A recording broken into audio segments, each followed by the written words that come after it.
कोई भी इंसान कभी गधा नहीं होता और कभी होशियार नहीं होता। टाइप करती थी डॉक्टर कैसे बने, कैसे पढ़ना है, क्या करना रहता है।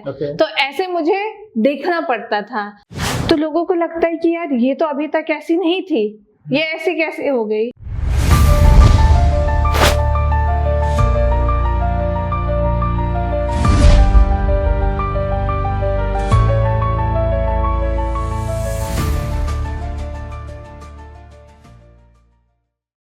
Namaskar doston, welcome to my podcast. It's called Unsung Heroes, and this is my second phase of my podcast. In the first episode of my podcast मैंने 115 एपिसोड्स किए थे, बट वो मैंने ऑनलाइन किया था।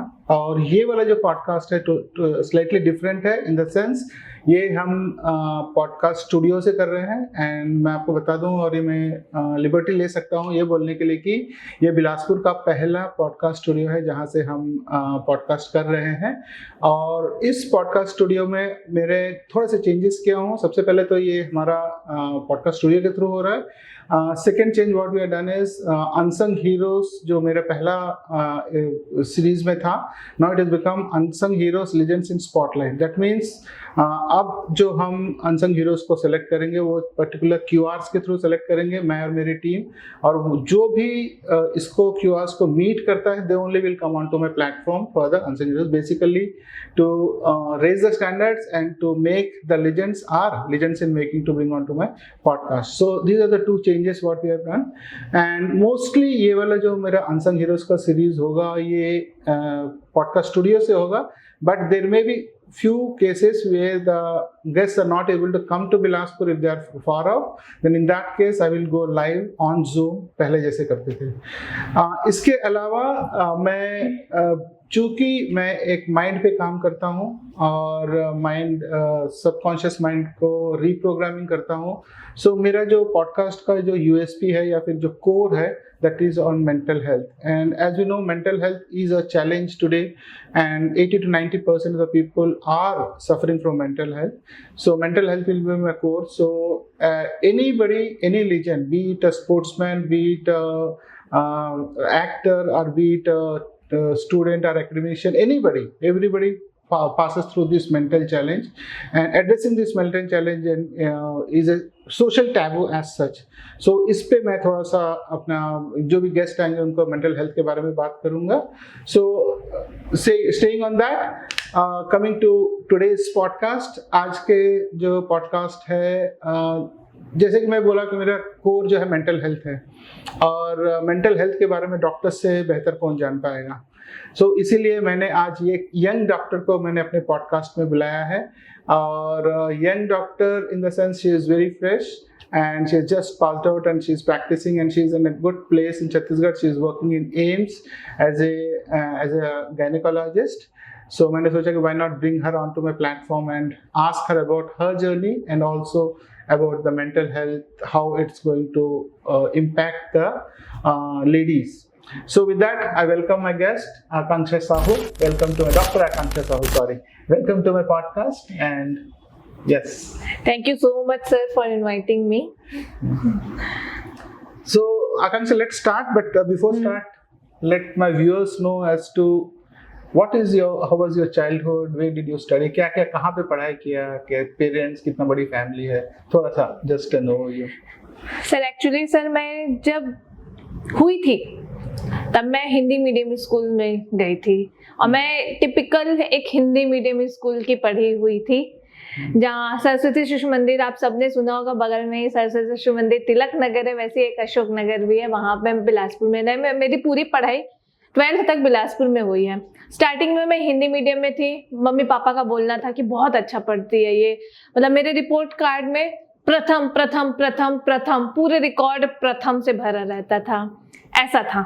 फिर उसके बाद फिर मुझे भी लगा, मेरे पेरेंट्स को भी लगा कि अब इसे स्विच करना चाहिए इंग्लिश मीडियम में, क्योंकि ऐसा बढ़ता जमाना है तो इंग्लिश आना जरूरी है।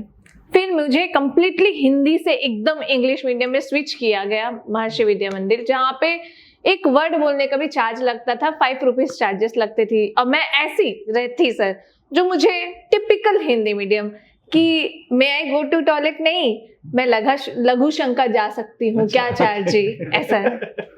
अब वहां से the transition is may I go to toilet. तो ऐसी मेरी जर्नी रही है। ऐसी स्कूल जहाँ पे मुझे बहुत वो मिलता था, अरे ये बनो तो आकांक्षा जैसे बनो, ऐसी स्कूल आ गई जहाँ पे फर्स्ट डे में मुझे लाफा पड़ा था लाइफ में फर्स्ट टाइम का। बहुत खराब लगा था। फिर ऐसे भी स्ट्रगल था सर कि एक हिंदी से इंग्लिश मीडियम, वहाँ अपने आप को मैंने कवर किया। कवर करने के बाद फिर मुझे अब मेरे स्पेशली मैं आज डॉक्टर हूँ तो सिर्फ मैं अपने पापा के ड्रीम के कारण हूँ। मेरे पापा का ड्रीम था कि मेरी बेटी डॉक्टर बने।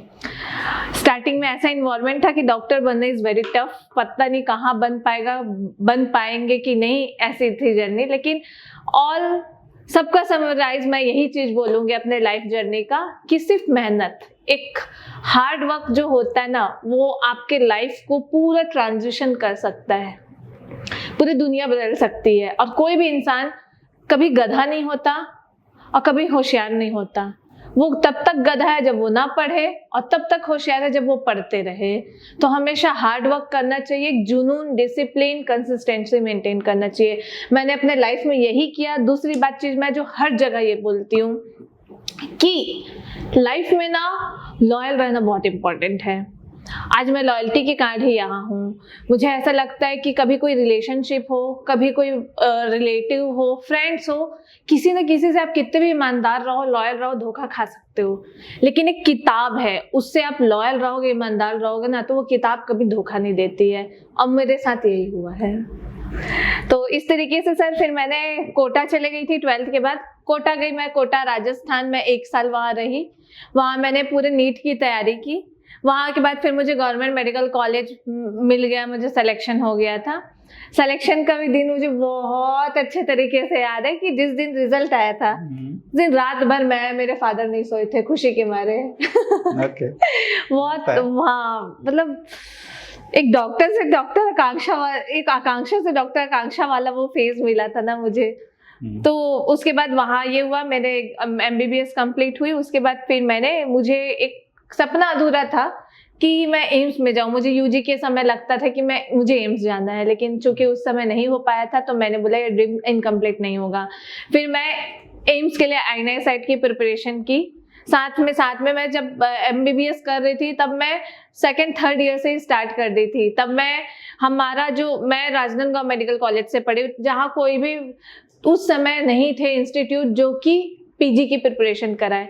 तब मैं अप एंड डाउन करती थी। मैं राजनांदगांव से थर्सडे को निकलती थी, फ्राइडे, सैटरडे, संडे रायपुर में 12 आवर्स का हमारा क्लास रहता था, मॉर्निंग 8 o'clock से नाइट 8 o'clock। तो मैं पूरे 3 दिन मैं 12 आवर्स का क्लास करती थी।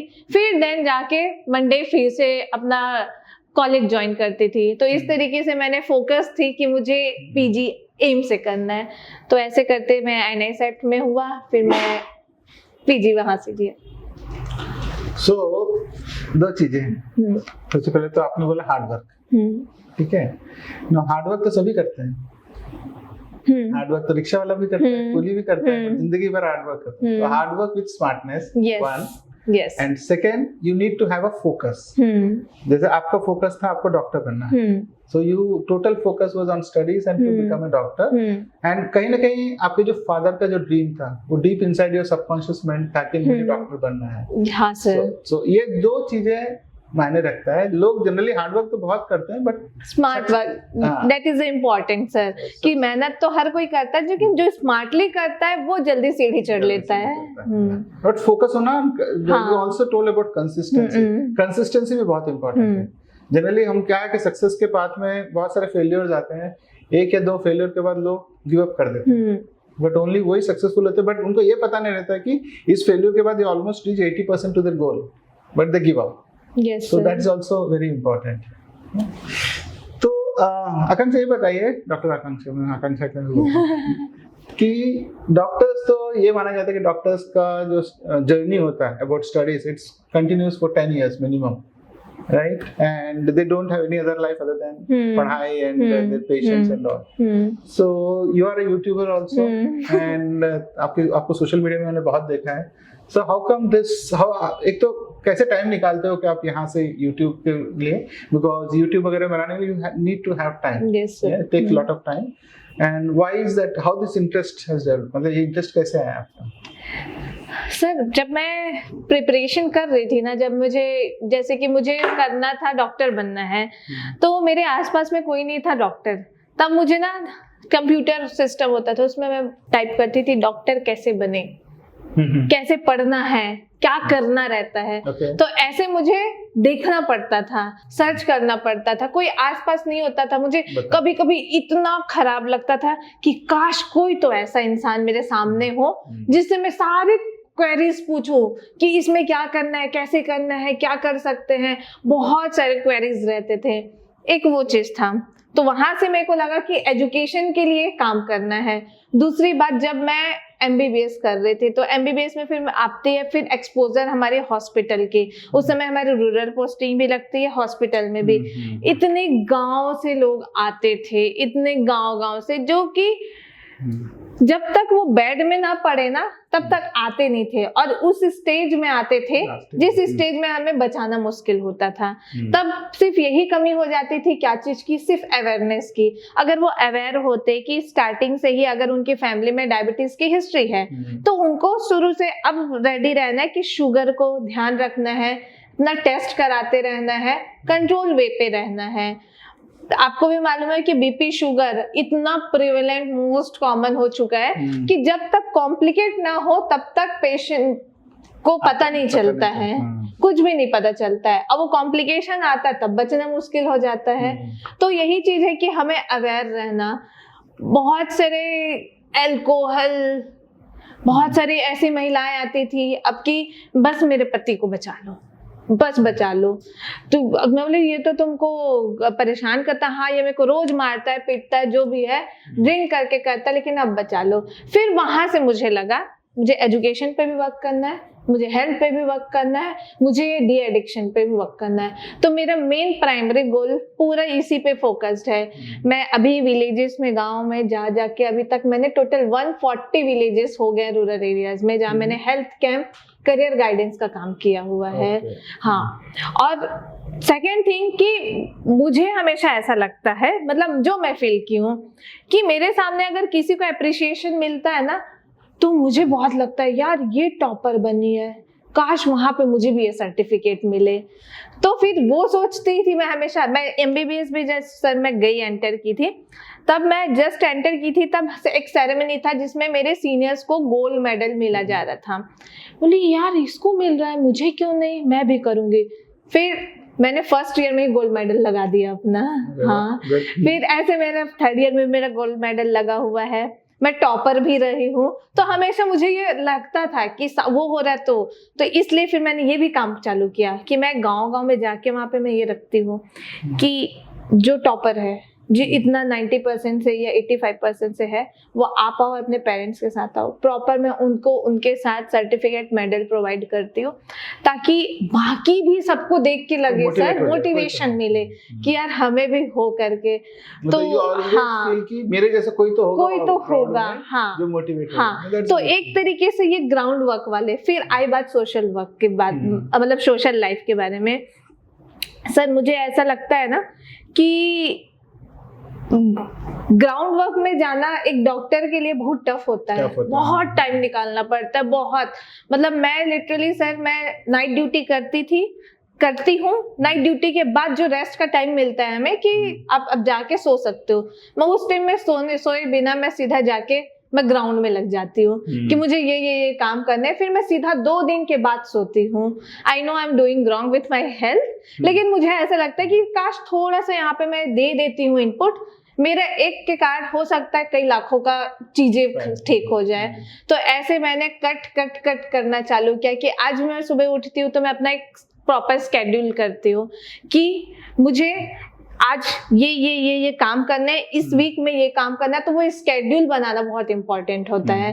तो मैंने वो काम किया। फिर सोशल मीडिया में सर मुझे ऐसे ही लगा कि एक एक ग्राउंड में जाना बहुत मुश्किल हो रहा है, तो एक सोशल मीडिया एक ऐसा प्लेटफॉर्म है जहाँ पे मैं लोगों को अवेयर करूँ। फिर मैंने यूट्यूब, इंस्टाग्राम में दोनों में एक्टिव हूँ, तो मैंने पूरा वुमेन के हेल्थ और एजुकेशन का मैंने स्टार्ट किया और मेरी पूरी लाइन इसी में ही है। Okay, great. So I think that's a good thing. मतलब आजकल के डॉक्टर कहाँ सोचते हैं गांव में जाके लोगों को ये करें। सबसे पहले तो उनका एम ये रहता है कि एक अच्छा सा अपना क्लिनिक खोले और पैसे कमाएं। बट दो चीजें, एक तो आपने डायबिटीज की बात की है, so and is diabetes hereditary? हाँ है 100%? इसमें भी है, not 100% but it is related to HLA जो जीन होता है sir. You can change the genes also. Genes का जो अंदर का ये चेंज कर सकते हैं सर? अभी तो कुछ भी कर सकते हैं। Okay, I am not going go into the details about it. और दूसरी चीज आपने जो बोला कि बकेट लिस्ट, हाँ, मींस एवरीडे मॉर्निंग ये करना है, and I think that's a very very good practice. And बड़े बड़े CEOs भी इसको नहीं प्रैक्टिस करते हैं। इससे होता क्या है कि when you do a bucket list, आपके सामने में रखा हुआ है कि हाँ कई 10 काम करने हैं। अगर आप उसमें 3 भी काम कर ले तो आपको पता है कि 7 काम नहीं किए। But when you put it in your memory, तो हमको लगता है कि 10 काम करने हैं, लेकिन याद नहीं रहता कौन सा काम करना, बिकॉज हमारे आंखों के सामने नहीं रहता। तो इससे क्या, तो over a period of time stress बढ़ता है। So that's a very good habit what you are following, so that's great. Okay, मेरे सर मेरे वॉल में लाइक मैं अभी इस मंथ स्टार्ट हुआ है, तो मैं उसमें पूरा डेट वाइज एक स्टिक करके रख देती हूँ। 1 2 3 4 5 6 7 8 9 10 11 12 पूरा। फिर 1 डे का स्टिकी नोट्स में लिख के वहां स्टिक कर देती हूँ कि डे 1 में मेरा है, तो वो मैं कट करते जाती हूँ। तो मुझे बहुत सेटिस्फेक्शन मिलता है कि मैंने ये काम कंप्लीट किया। फिर रात को सोते समय एंजाइटी नहीं होती है मुझे। स्ट्रेस डेवलप नहीं होता है ना, तो यू नो कि ये काम हो गया करके। Okay, so now let's come to your profession of gynaec. So आप आपके बहुत सारे पेशेंट्स आते होंगे, you are going to villages also, so what is the most common gynaec problem ladies come to you with, जो आपने देखा है? सर मोस्ट कॉमन अभी जो है ना वो PCOD है। PCOD, PCOS, polycystic ovarian syndrome जिसको बोलते हैं। इसमें फीमेल को इर्रेगुलर पीरियड रहता है। बोलते हैं कि समय समय पे मुझे माहवारी नहीं आती, समय पे महीना नहीं आता है, और ये समय पे नहीं आता, उसके साथ साथ वेट गेन, वजन बढ़ रहा है, बच्चे नहीं हो रहे हैं, अभी 3 साल हो गए, 2 साल हो गए, 5 साल हो गए शादी, बच्चे नहीं हो रहे हैं। तो ये सब कहाँ से हो रहे हैं? PCOS के। तो PCOS के कारण इरेगुलरिटी, इनफर्टिलिटी, सब कुछ हो रहा है। जस्ट सॉरी फॉर इंटरप्शन, जरा हमारे ऑडियंस के लिए PCOS होता क्या है, PCOD क्या होता है, शॉर्ट में? Okay, PCOD polycystic ovarian disease और PCOS पॉलीसिस्टिक ओवेरियन सिंड्रोम। अगर किसी भी महिलाओं को पीरियड सिर्फ अनियमित रहता है और हम सोनोग्राफी में देखते हैं कि अंडेदानी में थोड़ी सूजन है, मल्टीपल फॉलिकल्स आ गए हैं, तो उसको PCOD बोलते हैं। लेकिन इसके साथ साथ उसको शुगर भी हो रहा है, उसका कोलेस्ट्रॉल भी बढ़ा हुआ है, बहुत ज्यादा मोटापा भी आ रहा है, बहुत सारी चीजें हैं। तो एक इसके साथ और भी बहुत सारी चीजें आ रहे हैं, तो वो हो जाता है PCOS। हाँ, थैंक यू। या सो हाँ, बोल रहे थे। देन हर थर्ड वुमेन, एक जमाना था सर 10 साल पहले कि कभी हम सुने नहीं होते थे क्या PCOS PCOD होता है, लेकिन अब हर थर्ड वुमेन को ये है। और वो रीजन यही है कि लाइफस्टाइल, हमारी लाइफस्टाइल इतनी खराब हो गई है कि हमारे पास ना खाने का समय है प्रॉपर, ना ही हमारे पास स्ट्रेस मैनेजमेंट का। स्ट्रेस बहुत इंपॉर्टेंट है। वो स्ट्रेस ना आज लाइफ में हमारे जितना फिजिकल हेल्थ इंपॉर्टेंट है उतना मेंटल हेल्थ भी है। तो इसके कारण भी PCOS होता है, जो लोग समझते नहीं है। अब मेन इंपॉर्टेंट, मैं ट्रीटमेंट कोई भी बोलता है तो मैं बोली यार पहले सबसे पहले लाइफस्टाइल हमें ठीक करनी है। तो लोगों को ये बना हुआ था कि हम डॉक्टर के पास जा रहे हैं तो हमें गोली दे, गोली ही काम करेगी। वही लाइफस्टाइल ही है जो कि सभी चीजों को हमारे खराब मतलब बीमारी करके लाई है। उसको हम धीरे धीरे करेंगे तो ठीक हो जाएगा, लेकिन समझते नहीं है। आप समझाइए सर। एक्चुअली मेरा अगला क्वेश्चन यही था। तो जनरली PCOD और PCOS से कोई भी प्रॉब्लम हो तो डॉक्टर के पास जाते हैं, डॉक्टर दवाई देते हैं, राइट? तो क्या ये बिना दवाई के भी ठीक हो सकते हैं? हो सकता है सर। मैं बता रही हूँ, प्रॉपर एक्सरसाइज और डाइट। एक्सरसाइज में 30 मिनट्स एरोबिक एक्सरसाइज होना चाहिए। ये नहीं कि हल्का फुल्का चल लिया, कुछ कर लिया। 30 मिनट्स डेडिकेटेड एरोबिक एक्सरसाइज होना चाहिए। सेकेंड, अपना डाइट में भी बिल्कुल अवॉइड करना है sugar, spicy food, cholesterol rich, oily food, ये सब बिल्कुल कट डाउन करना है। हमें प्रॉपर अपना बीएमआई के अकॉर्डिंग कैलोरी कैलकुलेट करके उसी कैलोरी पे रहना है। मैं नहीं बोलूंगी कि 2 मंथ में रिजल्ट आएगा, 3 मंथ में। स्लो प्रोसेस होता है, बट श्योर है 4 to 6 मंथ में बहुत सही रिजल्ट आएगा। और हमने सर ऐसा देखा भी है, अब हम देखते ही हैं कि बहुत सारे इनफर्टिलिटी, मतलब जिसके बच्चे नहीं होते हैं, मैं बोली तुम वजन कम करो, देखना तुम्हारा अपने आप नेचुरली कंसीव होगा। और हमने करवाया ही है, हुआ ही है। एक्चुअली आपने बोला ना कि पेशेंट्स अब आते हैं जब एक्सट्रीम पोजीशन पे पहुंच जाते हैं, ठीक है। The same thing applies to human, अपना हेल्थ आल्सो। यंगस्टर्स जो होते हैं उनके पास मेटाबॉलिज्म अच्छी होती है, उनका ये अच्छा होता है, तो उनको पता नहीं लगता कि जो भी अभी कर रहे हैं। तो ये सब चीजें का आउटपुट आपको 30-40 ईयर्स में दिखता है। तो जैसे अभी बोला ना, मैं भी यही बोलता हूँ कि भैया तुम अभी आधा घंटा दे दो अपने बॉडी के लिए, अपने आप के लिए, तो ये प्रॉब्लम्स आपको 30 के बाद नहीं आएगा। But like you told, nobody cares. जब सिर पे आएगा, जब मोटापा आएगा, बीपी आएगा, शुगर आएगा, तब डॉक्टर के पास भागेंगे। And everyone wants medication only. Yes, medication. सिर्फ tablet is the solution. But ये भी पता है कि अगर आप एक बीपी का लेके डॉक्टर के पास गए तो डॉक्टर यही बोलेगा जिंदगी भर आपको बीपी का टैबलेट खाना पड़ेगा, डायबिटिक जिंदगी भर रहेगा, तो क्योर होता नहीं है उसका, है ना।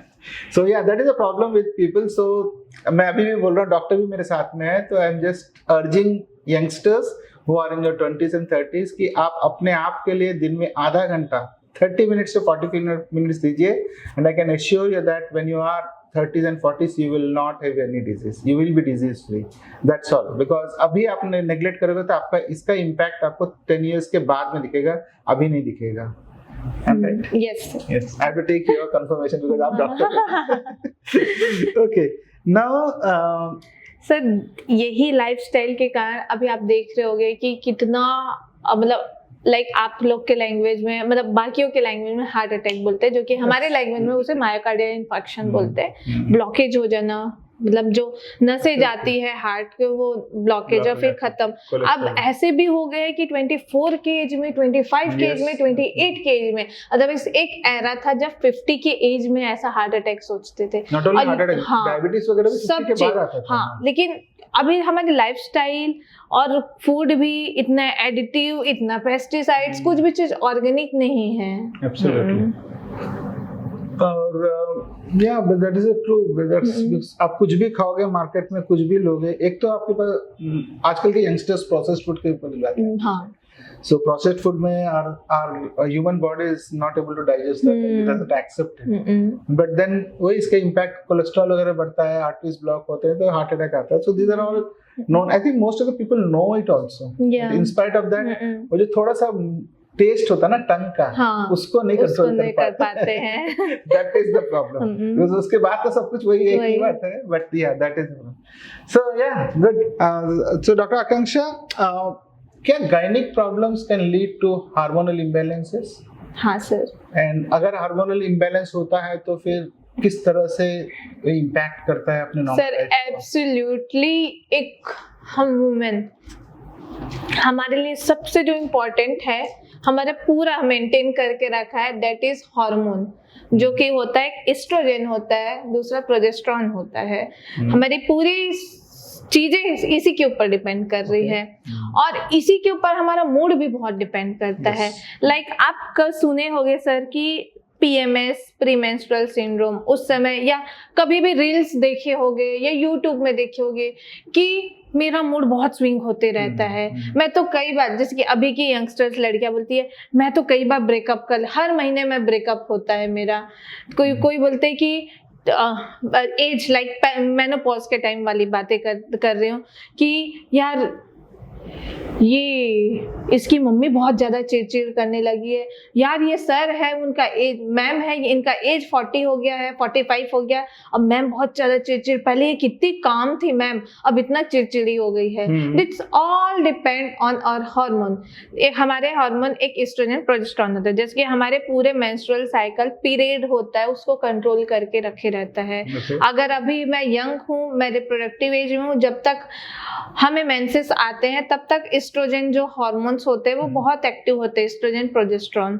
ये हार्मोन तब इनएक्टिव हो जाते हैं जब हमारे पूरे ओवरीज में फॉलिकल सब बंद हो गए हैं, अब नहीं है, खत्म हो गया, तो हार्मोन भी सिक्रेट होना बंद हो गया, तब पूरा डाउन हो जाएगा, डाउन होगा फिर मेनोपॉज का ट्रांजिशन आएगा। तो हार्मोन्स है फ्लक्चुएट होते रहते ओवर द टाइम। डिटेल हो जाएगा, ज्यादा बताऊं क्या? कुछ नहीं बताऊं कि जैसे कि पीरियड होता है, तो पीरियड टोटल 28 डेज का साइकिल होता है, ये 14 डेज हुआ, ये 14 डेज हुआ। इनिशियल के 14 डेज में एस्ट्रोजन बहुत इंपॉर्टेंट है, बाद के 14 डेज में प्रोजेस्टेरोन बहुत इंपॉर्टेंट है। और ये हार्मोन्स का फ्लक्चुएशंस होते हैं जिसके कारण हमारे जो मूड्स है वो स्विंग होता है वुमेन का, and that is absolutely normal. ठीक है, तो एक यहाँ पे ये फैक्टर हो गया कि वुमेन में हार्मोन्स होते हैं जिसके कारण वो इमोशनली मेंटली बहुत चेंजेस लाते हैं। दूसरा एक फेज आ गया है प्रेगनेंसी का। प्रेगनेंसी में अब मोस्ट इंपॉर्टेंट जो हार्मोन होता है वो पूरा प्रोजेस्टेरोन का नाम का हार्मोन होता है, जो कि हमारे पूरे प्रेगनेंसी को मेंटेन करके रखता है। तो उस समय भी कई लोगों को में इश्यूज होते हैं क्योंकि उस समय भी हार्मोन्स फ्लक्चुएट होते हैं। फिर जस्ट बेबी डिलीवर होने के बाद फिर से बॉडी रिकवर हो रहा है, पूरे हार्मोन्स हो रहे हैं, तो उस समय पोस्टपार्टम साइकोसिस हम उस कंडीशन या ब्लूज बोलते हैं कि डिलीवरी के बाद फिर मेंटली आप सुने भी होगी कि ये थोड़ी सी ना डिलीवरी के बाद थोड़ी सी अजीबे हरकत कर रही है, उसको बच्चों से कोई मतलब नहीं है, बच्चे को मार रही है, इस तरीके से चीजें, वो भी उसके कंट्रोल पे नहीं है सर, ये भी एक हार्मोन है, वो हार्मोन के कारण हो रहा है। तो इस तरीके से ना हार्मोन है वो बहुत इंपॉर्टेंट होता है एक वुमेन में और उसके मेंटल हेल्थ में। और उस समय बहुत इंपॉर्टेंट रोल है सोसाइटी का, फैमिली का, फ्रेंड्स का, कि उनको मालूम होना चाहिए कि ये जो चीजें हो रही है ये हार्मोन्स के कारण हो रही है, ये हार्मोन के कारण ये इस अफेक्ट में जा रही है, तो उस समय हमें इसको सपोर्ट करना है इमोशनली। यहाँ पे हमारा इमोशनली सपोर्ट मिलना बहुत इंपॉर्टेंट है। अगर उस समय हम बहुत स्ट्रेस हो रहा है तो हमें स्ट्रेस रिलीविंग या एक्सरसाइज करें, मेडिटेट करें, योगा करें, या कि जिस चीज से खुशी मिलती है, मान लो किसी को घूमने खुशी मिलती है, चलो यार तुमको घुमा के लाते हैं, तुमको डांस करने का है ना, चलो तुम डांस करो आधा घंटा, ऐसे फैमिली सपोर्ट करें। ये होता नहीं ये होता नहीं है सर, क्योंकि लोग अवेयर ही नहीं है कि सच में ऐसा चीजें होती है करके। नहीं तो दो चीजें हैं। सो आपने जो दो हार्मोन्स बोले हैं, एस्ट्रोजन एंड प्रोजेस्टेरोन, सो ये जनरेट कहाँ से होती है? माइंड में होती है या फिर हमारे गट में होती है? सर ये मेनली हमारा ओवरीज से सिक्रेट होता है, फैट सेल्स होते हैं, एडिपोज टिश्यू वहां से भी सिक्रेट होता है। प्लेसेंटा, जब प्रेगनेंसी के टाइम में एक प्लेसेंटा रहता है, बनता है, उससे भी सिक्रेट होता है।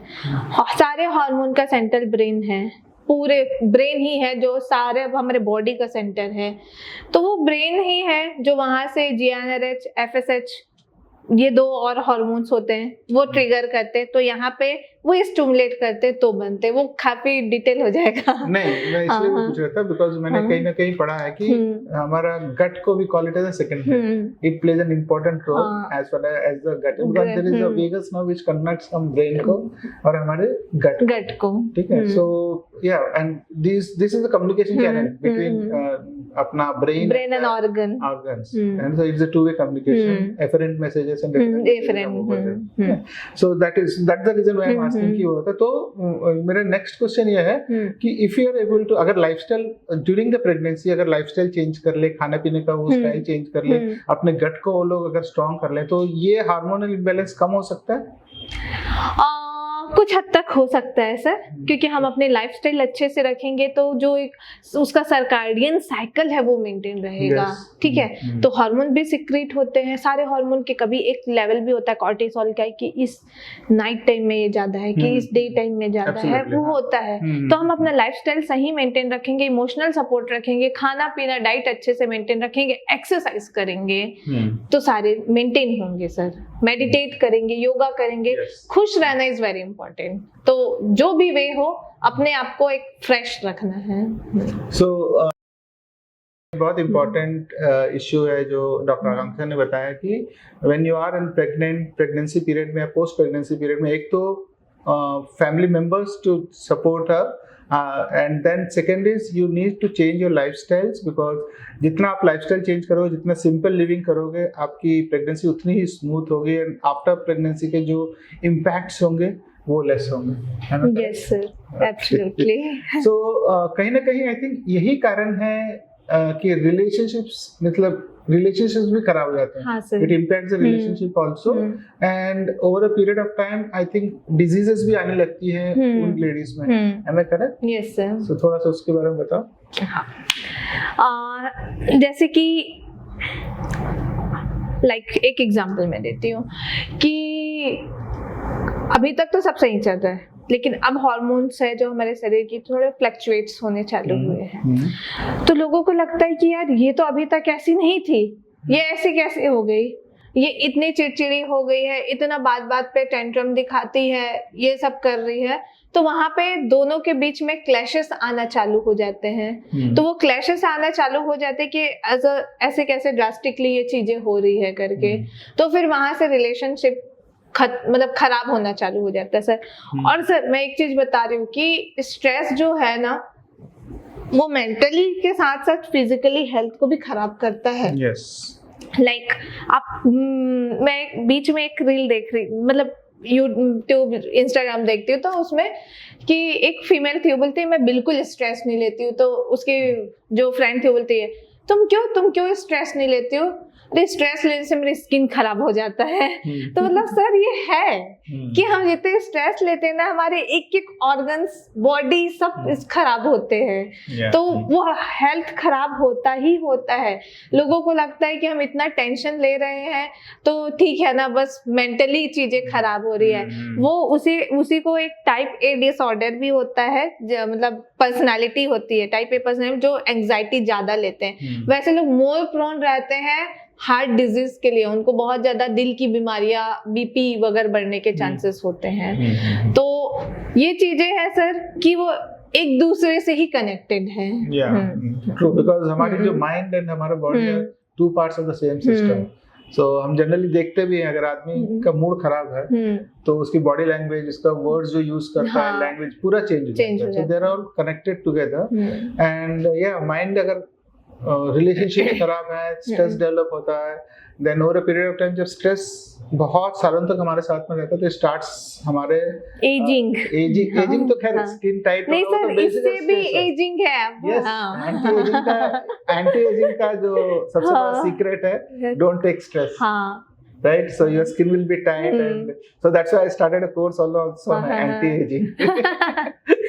Okay. So you also look young, sir. That's the reason. You're on the TV, right? So I'm 60 but look young. Literally, you don't look 65. Okay, great. So now let's talk about sanitary napkins, because ये एक बहुत बड़ा ये है. I think villages में and I think even cities में use of sanitary napkins is not understood by people. Even I think मैं कल किसी एक स्टार्टअप से बात कर रहा था जो सैनिटरी नैपकिन्स को रिसाइकल साइकिल में यूज कर रहे थे. Next was they were doing a survey, I think अपने जीजीयू में कर रहे थे सर्वे में. So they got very astonishing results. 50% of the people they don't know how to use sanitary napkins, so they don't use sanitary napkins, and 40% of the people don't know PCOD and PCOS वगैरह. So just throw some light हमारे viewers के लिए कि how important is to use sanitary napkins and how it can actually prevent these diseases which are life-threatening. Actually में sir, I'm also working on this thing also कि मैंने भी सर्वे किया था. मैंने सर्वे किया था कि कितने विलेजेस मतलब अर्बन और रूरल्स में कितना सैनिटरी पैड यूज हो रहा है, कितने अवेयर है।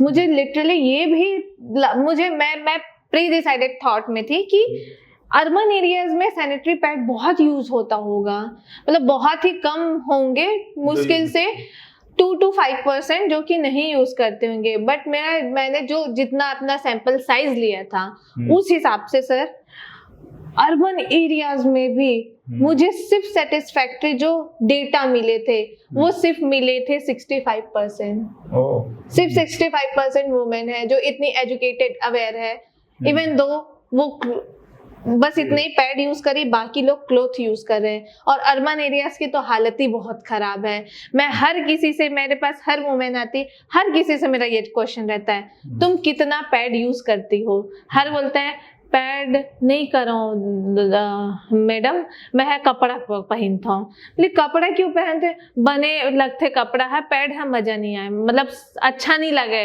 अब प्लस इतना पैसा कहाँ से पाबो। दो चीज है सर यहाँ पे। फिर मैंने सोचा, पहली बात है कि इसका कॉस्ट कम होना चाहिए, फ्री ऑफ कॉस्ट या तो आना चाहिए। तो मैं हर जगह हर इंटरव्यू में जाती हूँ, और मैं अभी ये मेरा यही ट्रायल है, मैं यही काम कर रही हूँ कि हमारे छत्तीसगढ़ में स्पेशली, मैं छत्तीसगढ़ से स्टार्ट करना चाहती हूँ ये चीजें। तो हमारे छत्तीसगढ़ में जो पैड है, जैसे कि हर गाँव में होता है कि हर गाँव में चावल देते हैं, हर परिवार को चावल मुफ्त में मिल रहा है, तो उसी तरीके से एक पैड दे दो, हर गांव में हर महिलाओं को एक पैड दो। अब वो एक पैड हर महीने उसको मिलेगा ना, लगभग उसको 1 साल भी अगर आप फ्री में दे दोगे तो 1 साल वो यूज करने लग जाएगी, तो उसको वो आदत लग जाएगी। फिर वो आदत लगेगी, उसके बाद फिर उसको वो कंफर्ट हो जाएगी यूज करना। दूसरी बात, उसी के साथ हमें अवेयर भी करना है। अवेयर कैसे करना है? बहुत सारे सर कैंसर होते हैं, जैसे कि अभी मोस्ट कॉमन जो cancer apart from breast cancer, second one is cervical cancer. Cervical मतलब ये बालो बच्चेदानी है, इसके नीचे को बोलते हैं सर्विक्स एरिया, जो बच्चेदानी की मुंह, और यहाँ पे कैंसर हो जाना। ये भी क्यों होता है? क्योंकि हम हाइजीन मेंटेन नहीं करते हैं। इन्फेक्शन क्यों होता है? हाइजीन मेंटेन नहीं करते हैं। और भी चीजें क्यों होता है? हाइजीन के इश्यूज के कारण। हाइजीन क्या, मेंस्ट्रुअल हाइजीन बहुत इंपॉर्टेंट होता है। पूरे फंगल इन्फेक्शन, स्किन इन्फेक्शन, बहुत सारी चीजें हैं जो कि सब क्यों हाइजीन के ऊपर ही मेंटेन रहता है। तो यहाँ पे अगर हम उनको अवेयर कर देना कि आप ये कैंसर से बच जाओगे, आप इससे बच जाओगे, तो वो करेंगे। तो यहाँ पे जागरूकता बहुत इंपॉर्टेंट होता है, और वो आदत लाना इंपॉर्टेंट होता है, और गवर्नमेंट का हेल्प बहुत इंपॉर्टेंट है। अगर गवर्नमेंट थोड़ा सा भी ये मदद कर देगी ना, तो आज हमारा छत्तीसगढ़ सच में कैंसर मुक्त और इन्फेक्शन मुक्त छत्तीसगढ़ हो जाएगा। और कहीं ना कहीं मेरे ख्याल से जो प्राइवेट कंपनियां, कॉर्पोरेट्स हैं, CSR एक्टिविटीज होती है, so they also should be approached to help, because it's a social cause. So I think the startup which I was talking about, उन्होंने ये किया है, so they're approaching the for CSR activities. तो आकांक्षा सब ये बताओ कि जेंट्स because लोगों में, जेंट्स में भी ये जागरूकता है, या इट्स नेसेसरी कि जेंट्स को भी जागरूकता में लेके आए? सर बहुत जरूरी है सर। कुछ भी पेशेंट मैं बताती हूँ ना, मैं तो आई एम गायनेकोलॉजिस्ट, तो मैं पूरा 1 घंटा तक फीमेल को काउंसिल करती हूँ, तुमको ये करना, ये करना, ये करना, ये करना है। लास्ट में मैडम पति को बुला दो, बता दोगे?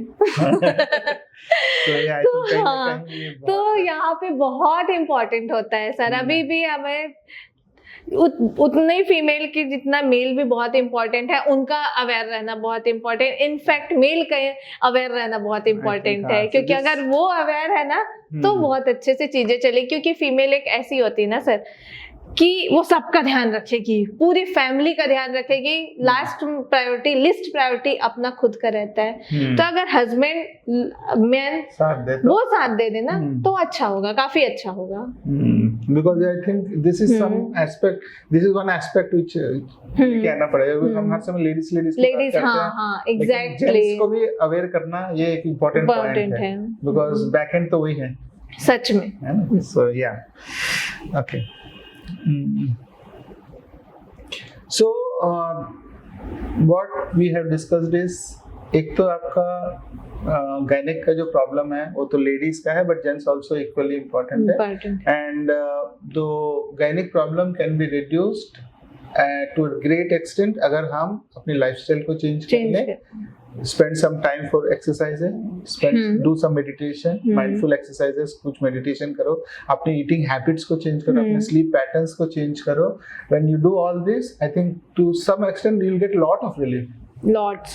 So you also agree with that? Yes sir, I'm sure 100% I'm तो agree मतलब with you. ये और कुछ चीजें हैं जो हम बिना मेडिकेशन के भी ठीक कर सकते हैं. सर कुछ चीजें नहीं सर, बहुत कुछ चीजें हैं. Great. बीइंग अ डॉक्टर मैं आपको बता रही हूँ कि पेशेंट का सबसे बड़ा दिक्कत क्या है मालूम, कि पेशेंट ना मेडिसिन मिलता है, टैबलेट मिलता है तब भरोसा करता है, उससे पहले नहीं करता है. बिलीफ सिस्टम जो होता है ना वो एक मेडिसिन और एक सलाइन है.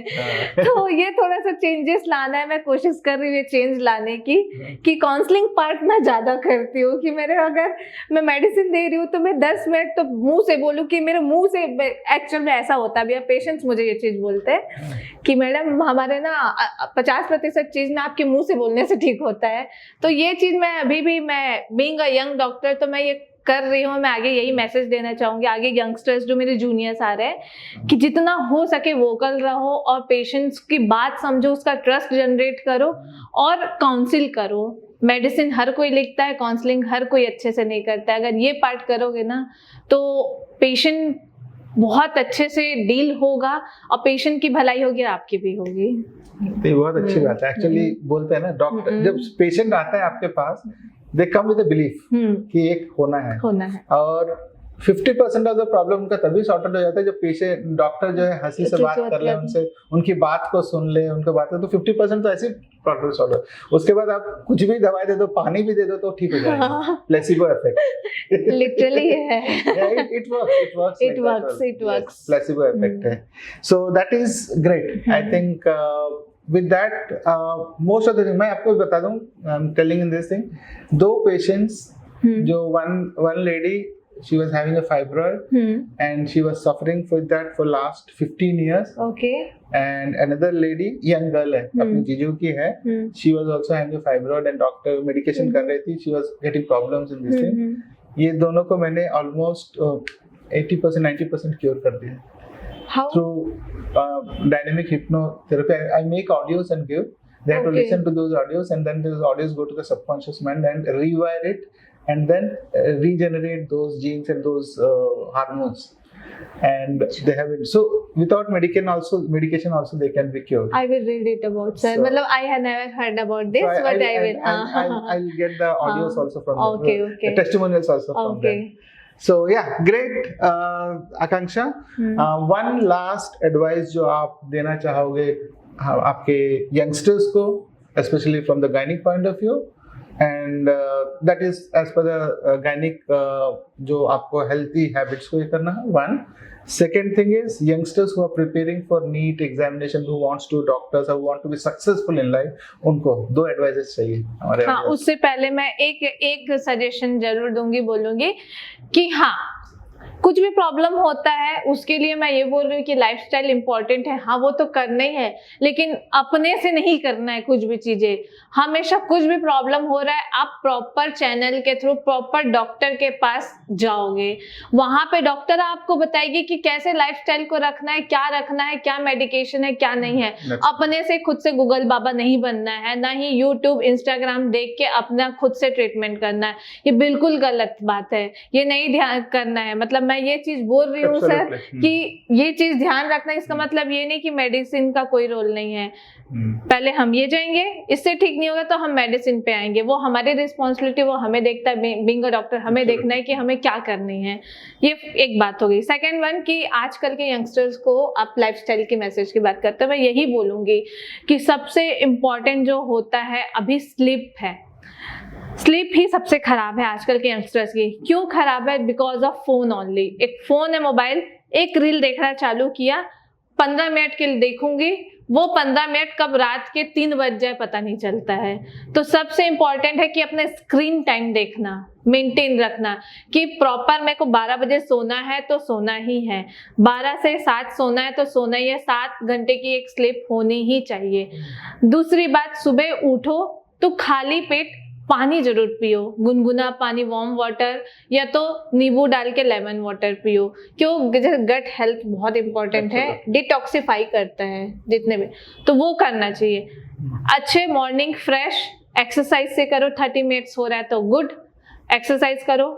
बाहर नहीं जा पा रहे हो, घर में ही योगा कर लो, जो आपसे कन्वीनियंट हो, जो फैमिली सुटेबल हो, आप सुटेबल हो अपने कन्वीनियंट रूटीन के हिसाब से वो करो।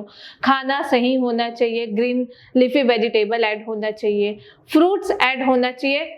हाइड्रेशन मोस्ट इंपॉर्टेंट है कि आपका at least 3 to 4 litre of water intake होना चाहिए। कोकोनट वाटर होना चाहिए, that is a full of nutrients, तो वो लो, जितना आपसे हो पा रहा है उतना लो। तो ये हो रही लाइफस्टाइल की बात। और सबसे इंपॉर्टेंट होता है स्ट्रेस मैनेजमेंट।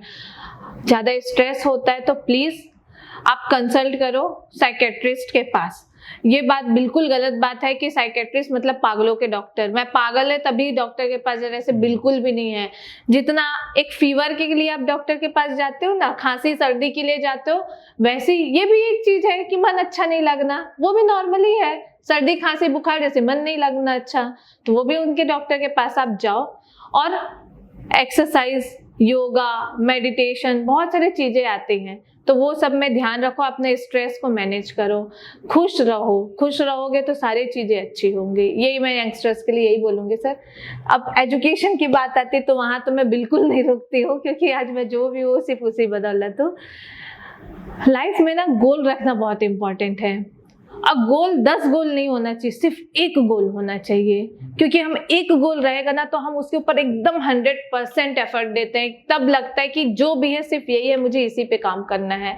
तो उस चीज के लिए ना एक जुनून आना बहुत इंपॉर्टेंट है। अपने अंदर एक जुनून रखो। अगर वो जुनून है तो अपने आप जुनून के चलते हुए ना डिसिप्लिन भी आती है, कंसिस्टेंसी भी आती है, हार्ड वर्क भी होता है। और सर आपने बहुत अच्छा ये चीज बोला, स्मार्ट वर्क, लिटरली ये है। हार्ड वर्क हर कोई करता है, जो स्मार्ट वर्क, कुछ यूनिक चीजें स्मार्टली जो करते हैं वही सक्सेस होता है। तो स्मार्टली वर्क करो, प्रॉपर अपना टाइम टेबल मेंटेन रखो और अपने आप को साथ में रिवॉर्ड दो। अगर आप 7 डेज में 6 डेज पूरे पढ़ रहे हो मेहनत करके, तो वो 7th डे के लिए आप एटलीस्ट 2 आवर के लिए टाइम दो, रिवॉर्ड दो अपने आप को। उस 2 आवर टाइम में मी टाइम होना चाहिए, जिसमें या तो आपको घूमना है तो घूमो, खाना है तो खाओ, डांस करना डांस करो, जो करना है वो करो, लेकिन अपने आप को थोड़ा समय दो फ्रेश होने के लिए, कवर करने के लिए। और अपने आप को मोटिवेट रखना। लाइफ में सबसे इम्पोर्टेंट जो मोटिवेटर होता है वो हम खुद हैं। मैं सच में सर, मुझे हर कोई बोलता है कि तुम्हारे रोल मॉडल कौन है, इंस्पिरेशन कौन है, तो मैं यही बोलती हूँ कि मैं खुद हूँ।